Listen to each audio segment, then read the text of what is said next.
Assalamualaikum warahmatullahi wabarakatuh. Innal hamdalillah nahmaduhu wa nasta'inuhu wa nastaghfiruh wa na'udzu billahi min shururi anfusina wa min sayyiati a'malina may yahdihillahu fala mudhillalah wa may yudlil fala hadiyalah. Asyhadu an la ilaha illallah wahdahu la syarikalah wa asyhadu anna Muhammadan 'abduhu wa rasuluh. Sallallahu alaihi wa alihi wa sallama tasliman katsira. Amma ba'd.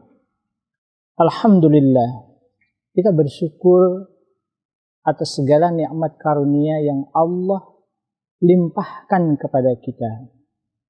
Setiap detiknya, bahkan kurang dari itu, terdapat limpahan-limpahan kenikmatan Allah Subhanahu wa ta'ala. Saking banyaknya dan tidak terkira, kita tidak akan bisa mensyukuri semuanya. Salawat serta salam semoga dilimpahkan kepada junjungan kita, qudwah kita, kekasih kita, Nabi Muhammad sallallahu alaihi wa alihi wasallam, kepada keluarga beliau, para sahabatnya, tabi'in wa atba'ut tabi'in, serta siapapun yang mengikuti jejak langkah beliau dengan baik hingga yaumul akhir. Para pemirsa channel YouTube Minhaj Sahabat yang semoga berbahagia, berlimpah nikmat, dan Allah lindungi kita semuanya.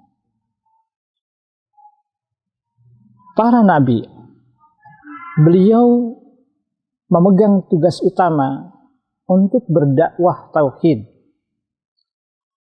Seperti misalnya di dalam Al-Quran seringkali kita temukan tugas mereka adalah ani'budullaha wajtanibut taghut, mendakwahkan kepada umat ini untuk beribadah kepada Allah dan untuk menjauhi taghut. Rasulullah SAW bersabda, bu'ithu an uqatilan nasa hatta yashhadu an la ilaha illallah. Aku diutus kepada manusia untuk memerangi manusia sampai mereka mengucapkan la ilaha illallah. Ini dakwah tauhid. Tapi di sisi yang lain, Rasulullah SAW pun bersabda, bu'ithu an utammima makarimal akhlaq. Dalam hadis yang lain, bu'ithu li utammima salihal akhlaq. Aku diutus untuk menyempurnakan akhlak-akhlak mulia, akhlak-akhlak yang baik. Lalu apakah hadis ini bertentangan? Yang satu mengatakan Rasulullah diutus untuk berdakwah tauhid, mengesahkan Allah. Sementara di hadis yang lain, Rasulullah menjelaskan bahwa beliau diutus itu untuk menyempurnakan akhlak yang mulia, akhlak yang baik. Jawabannya adalah dua hadis ini tidaklah saling bertentangan. Mengapa? Karena akhlak dalam ajaran Islam adalah mencakup hal-hal yang luas. Bahkan akhlak yang utama, akhlak yang pertama adalah akhlak kepada Allah. Dan pelajaran pertama akhlak kepada Allah adalah mentauhidkannya. Jadi ketika Rasulullah Shallallahu Alaihi Wasallam menjelaskan bahwa beliau diutus untuk menyempurnakan akhlak manusia, termasuk di dalamnya akhlak yang utama dan pertama kepada Allah, yakni mentauhidkannya. Nah, setelah itu maka ada pertanyaan. Sebenarnya barometer berakhlak kepada akhlak yang baik itu apa? Dan bagaimana ukurannya? Mungkin salah satu jawabannya setelah berakhlak kepada Allah, yakni mentauhidkannya, maka barometer yang kedua, ukuran bahwa akhlak kita baik atau tidak adalah akhlak kepada keluarga. Karena Rasulullah Shallallahu Alaihi Wasallam bersabda, khairukum li ahlihi wa ana khairukum li ahli. Paling baik di antara kalian, yakni yang paling baik akhlaknya di antara kalian, ialah khairukum li ahlihi, yakni yang paling baik akhlak dia kepada keluarganya. Mengapa bisa dijadikan sebagai barometer dari baik buruknya akhlak seseorang? Karena biasanya keumumannya seseorang itu akan lebih banyak bergaul dengan keluarganya.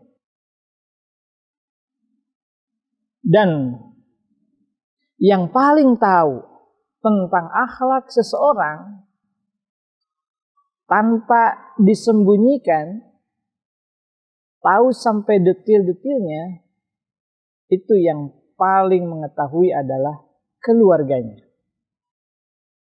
Jadi kalau keluarganya menilai seseorang itu bahwa suami saya baik, anak-anak mengatakan, ayahku akhlaknya mulia, itu berarti bisa dipercaya. Sedangkan kalau orang lain selain keluarganya yang berkomentar seperti itu belum tentu benar.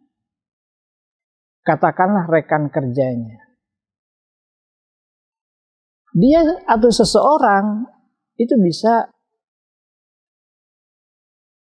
menyembunyikan sesuatu dari akhlaknya ketika dia bergaul di tempat kerja. Dia bisa bersabar ketika di tempat kerja, dia sembunyikan akhlak buruknya, lalu yang ia tampilkan adalah akhlak-akhlak yang baik. Terutama keatasan misalnya, dia akan menampilkan tutur katanya yang paling terbaik, sopan santun yang terbaik. Karena ia tidak ingin raportnya gitu buruk di tempat kerja. Seseorang bisa menyembunyikan akhlak sejatinya, tetapi bisakah seseorang menyembunyikan akhlak sejatinya ketika dia berada di rumah, di keluarganya, di hadapan istri dan anak-anaknya? Dia mungkin tidak akan bisa terus-menerus berpura-pura. Karena waktu terbanyaknya adalah bersama keluarga, di lingkungan keluarganya. Maka penilaian keluarga terhadap seseorang itu mungkin lebih jujur. Oleh karena itu Rasulullah Shallallahu Alaihi Wasallam menjadikan barometer akhlak baik seseorang adalah akhlak terhadap keluarganya. Khairukum li ahlihi wa ana khairun li ahli. Paling baik akhlaknya di antara kalian adalah akhlak terhadap istri dan keluarganya. Dan aku adalah orang yang terbaik di antara kalian ketika bermuamalah dengan keluargaku. Oleh karena itu, para pemirsa channel YouTube Minhaj Sahabat, kita harus mempelajari bagaimana potret akhlak Rasulullah Shallallahu Alaihi Wasallam bersama keluarga. Salah satu istri beliau, yakni Aisyah radhiyallahu anha, ketika ditanyakan apa yang dilakukan oleh Rasulullah Sallallahu Alaihi Wasallam ketika bersama keluarga, maka beliau menjawab, yang beliau lakukan adalah sebagaimana seseorang yang sedang berada di keluarganya lalu membantu pekerjaan-pekerjaan yang ada di keluarganya. Beliau terkadang menjahit bajunya sendiri, tidak mengandalkan istri.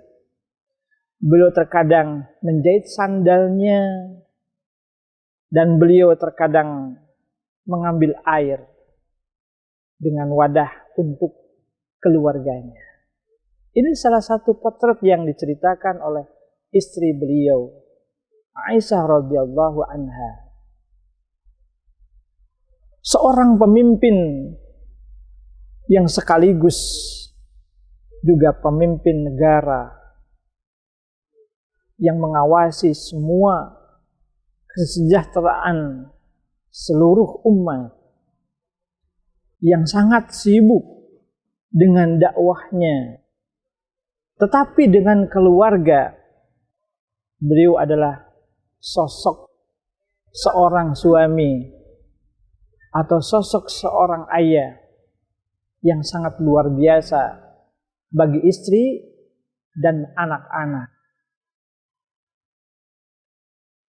Kemudian salah satu potret yang lain, bahwa Rasulullah Shallallahu Alaihi Wasallam senantiasa menjaga penampilan di hadapan istri-istri beliau. Hal ini diantaranya disebutkan dalam suatu hadis, juga diceritakan oleh Aisyah radhiyallahu anha, bahwa hal yang pertama yang beliau amati dari Rasulullah Shallallahu Alaihi Wasallam ketika beliau memasuki rumahnya adalah as-siwak, yakni menggosok gigi.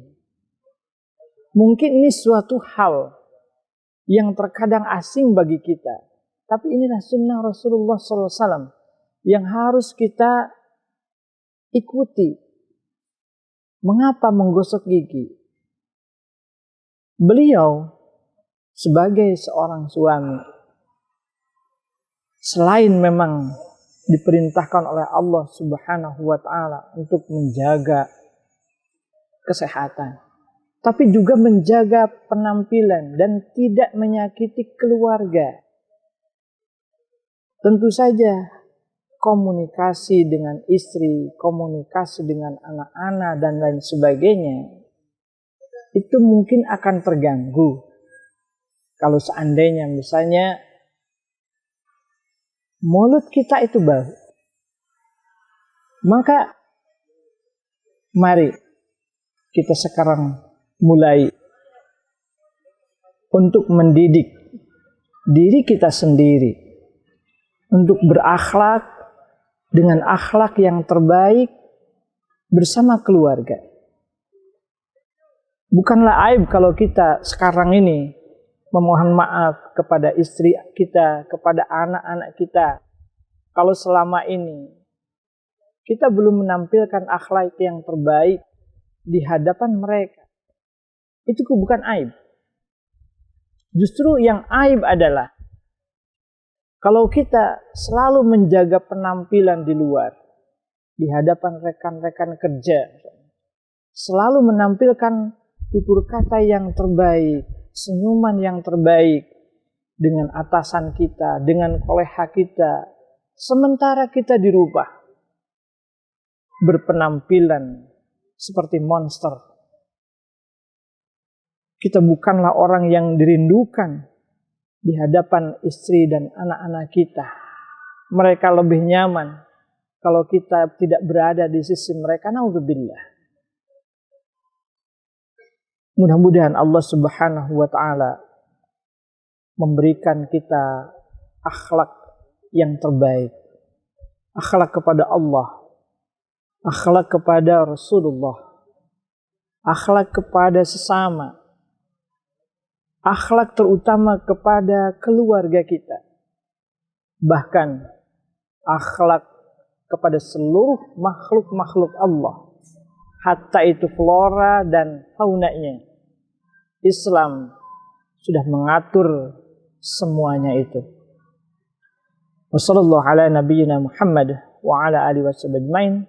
Subhanakallahumma wa bihamdika asyhadu an la ilaha illa anta astaghfiruka wa atubu ilaik. Assalamualaikum warahmatullahi wabarakatuh.